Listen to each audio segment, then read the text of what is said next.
Hi guys, Alex here. Welcome back to Girl Talk. I've got a little bit of mess and a little bit of drama today for you guys. For today's video, we're going to go ahead and do a Shantopoulos world update. While Chantal is settling into her new life, things are not going according to plan. Who'd have thought it'll take 2 to 3 years to even get this ball rolling? Will she manage to get everything in order before it's too late? Today, we'll be discussing her new videos, including her addressing misinformation, quote unquote misinformation. Why is it that people do not believe what she has to say? We'll discuss. She came back in a live stream, she returned to live streaming, and she showed off her hometown. Is this the happiest she's been in a while? Or no, it's kind of strange. We'll also discuss her brand new video where she talks about spending 12 hours in the ER. Is this situation worse than we initially thought? All that and more coming up on today's edition of Girl Talk. Let's just get right into it. Shall we? All right, you guys, welcome back to our Shantopoulos World update. So where we left off, Foodie had arrived back in Canada and was struggling to move forward with the healthcare that she so desperately needs. You could say things are bad for Foodie Beauty, and we did, but when are they ever good? Her actions seemingly caught up to her in 2020, and here we are in 2023. Not much has changed. She could have had the surgery by now if she didn't shift her attention to Natter for 2 years of her life.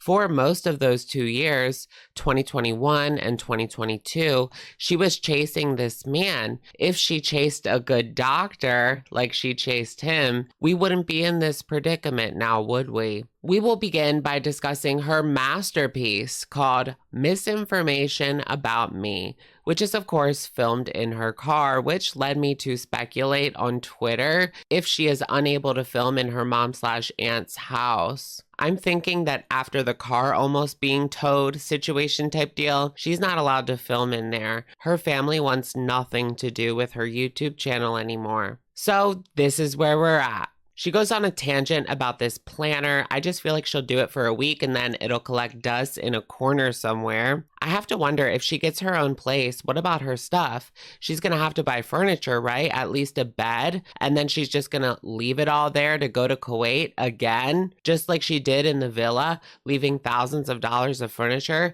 and making it somebody else's problem. Destroyed furniture, mind you, so it couldn't really be used. None of this makes sense, but when does it ever make sense? She promotes her unicity again. Girl, I did see someone in the comment section, one of her beezers, say that they actually bought the unicity. She got him.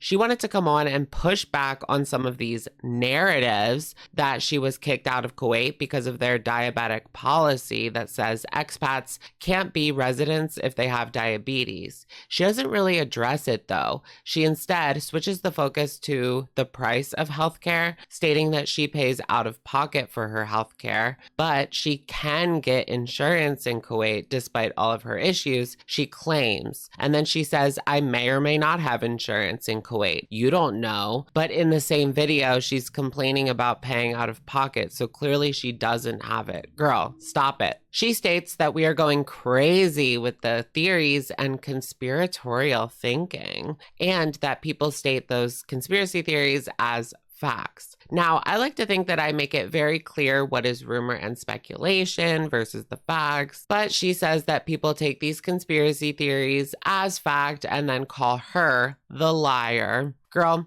your credibility wasn't great pre-Natter saga, but post-Natter saga, people don't believe anything that she says. And that's because of the constant lies, especially associated with the Natter saga. She even came on telling us a horrible thing that Natter did to her. And then a few days later, when she was trying to get back in his good graces, she told us that she made it up. She basically gave up her credibility for this man. Not that she had that much to give up, but even her beezers weren't eating it up like they used to. I wasn't with him 2 days later. Well, I actually was with him. She made it so everything that she does gets questioned. That's her fault.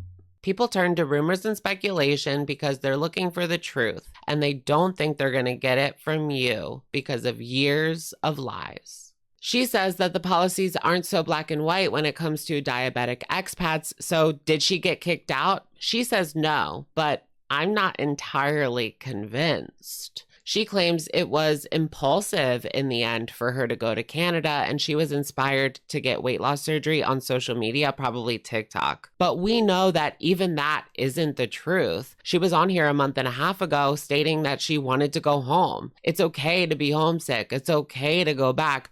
Why must she lie about the smallest details? It just reminds me of someone I knew in high school that would lie about what they ate for breakfast. Some people are just wired like this. They have to lie. She is scared to get WLS. It is a scary experience, but she's scared because of people gaining the weight back, losing hair, vitamin deficiencies. She doesn't want to travel, but she also doesn't want to not see her husband for 4 years. So the perfect option would be to bring him over to Canada. Can she figure that out? Although it's already been exposed that because of her past bankruptcy, she's not allowed to sponsor Salah. I'm not a lawyer. Maybe she should get one. She says that they didn't even ask her if she had diabetes, and that her and Salah are happily married still and they chat the whole day. She's not trying to be negative, but had to address this. Now, this is interesting. Chantal actually returned to live streaming this week. Yeah, this one was called Hi Guys, It's Alive. She's in the car, obviously. The lighting is a choice. She looks like a floating head. Her man has been commenting on everything and moderating the live stream. It's super easy to get blocked in there. She starts by saying she has to live stream in the middle of nowhere because she's so paranoid that somebody's going to find her in Canada. What are they going to do, girl? Are you really that important? She's very happy to be there today. This is the most energetic that she has been in a long time, and I don't think it's the unicity. She's happy to be out of Kuwait. That's what it is. She's not drive-through beezing. She's found other forms of wealth besides money. She doesn't feel at home in Canada, which is probably because she doesn't have a home of her own. She's stuck couch surfing at her mom or aunt's, banned from filming. It had to be the car towing situation, right? Because I remember she Valentine's Day raged at her mom's last year. That was a good one. She's keeping interactions with people like Pete's private. She says that she doesn't want it to essentially become a drama channel headline, but I think it's because her husband doesn't want her talking to Pete's or any men, and so she's keeping it on the down low, as he has been keeping a very close eye on her channel. Speaking of Salah, he's actually dipped into the drama sphere recently by making a whole video dedicated to calling out the channel Are You Serious? And the channel Gorlick Bread. These videos got about 3 to 4 times the amount of views that he normally gets. So is that going to encourage him to get more into the drama aspect of YouTube? We know if Chantal gets with Pete's, or not gets with, but hangs out with, you know what I mean, he will probably let it slip. He's been known to have loose lips. Chantal says that if she ever gets demonetized, she's dipping. She can't meet up with any men because of her husband. She's too depressed to wait years for WLS. But interestingly enough, she seems happier than ever. If she can figure out what's depressing her in Canada, then she can finally move on.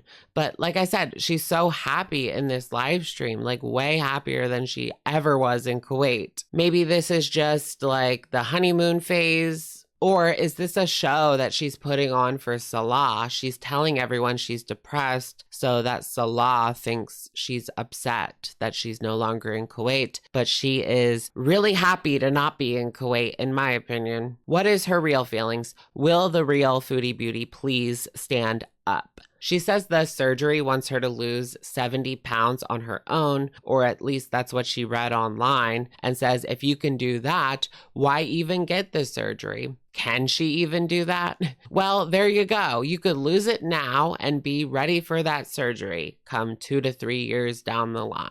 I think that these girls realize that the amount of weight that they have to lose is astronomical, like over 100 pounds. When people talk about weight loss, it's usually like, oh, I want to lose like 15 pounds. I want to lose 30 pounds. I actually lost 30 pounds. But imagine having to lose 200 pounds. That's what Foodie is facing. 166 is still technically overweight at 5 foot, but it would make a world of difference for her. 166 versus 366.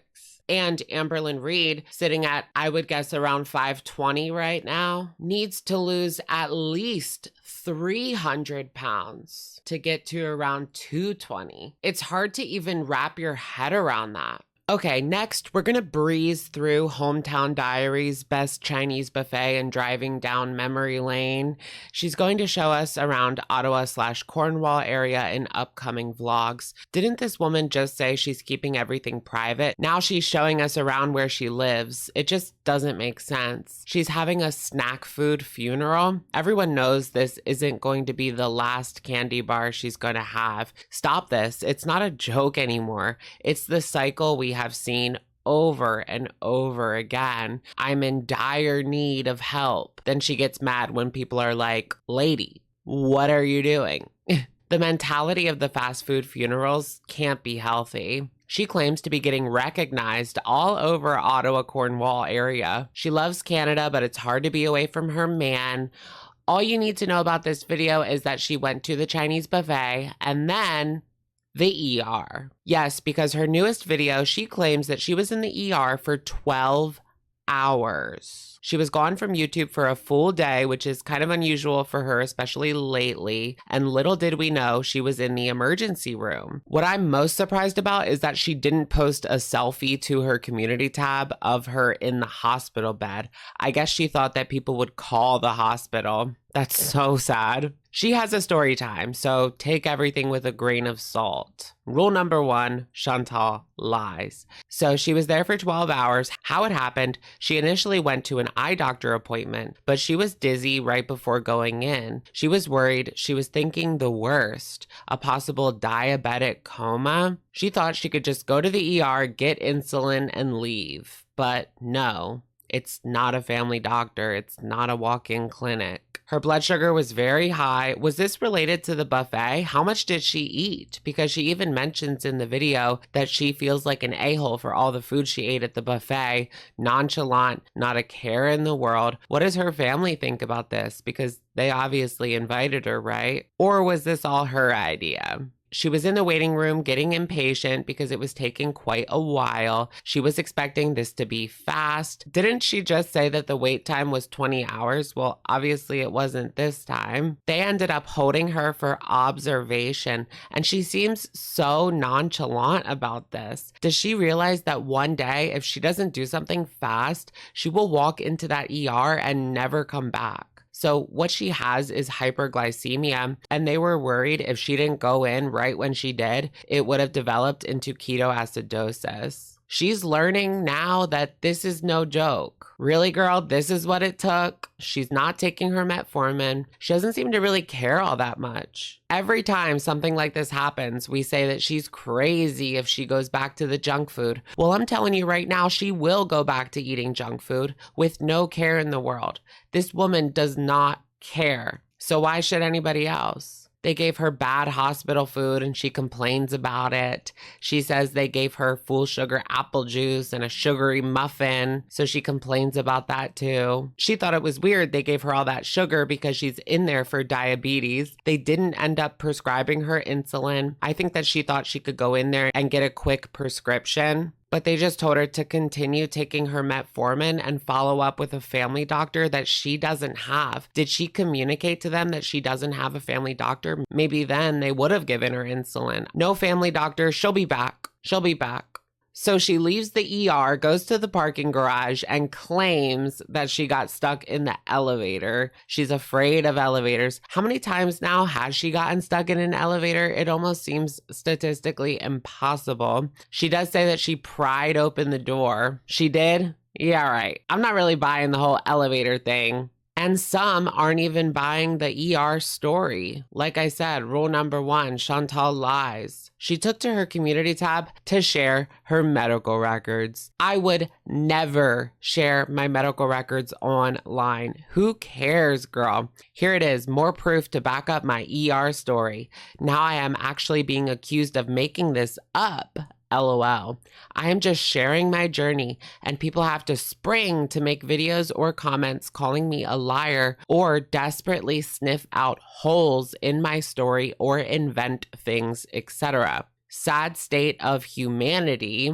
Anyway, you can think I'm a liar, 700 pounds, whatever. I literally at this point and going forward give zero care what anyone thinks anymore. Girl, you're literally sharing your after summary visit. Obviously, it bothers you that people think you're a liar here. She can say she doesn't care all she wants, but really it's just like a child throwing a fit. I don't care. No, I don't care. Then why would you show your medical records? You would never catch me sharing my medical records. Also, as for the elevator, I knew I was on the 5th floor because the indicator said that. What I meant was I couldn't have been between floors because the indicator said 5th floor, blah, blah, blah. So people thought that was a lie. Yeah, no crap. We already explained in this video why people think everything that you say is a lie, and you've done it to yourself. On her paper, it looks like they did a lot of testing. Wow.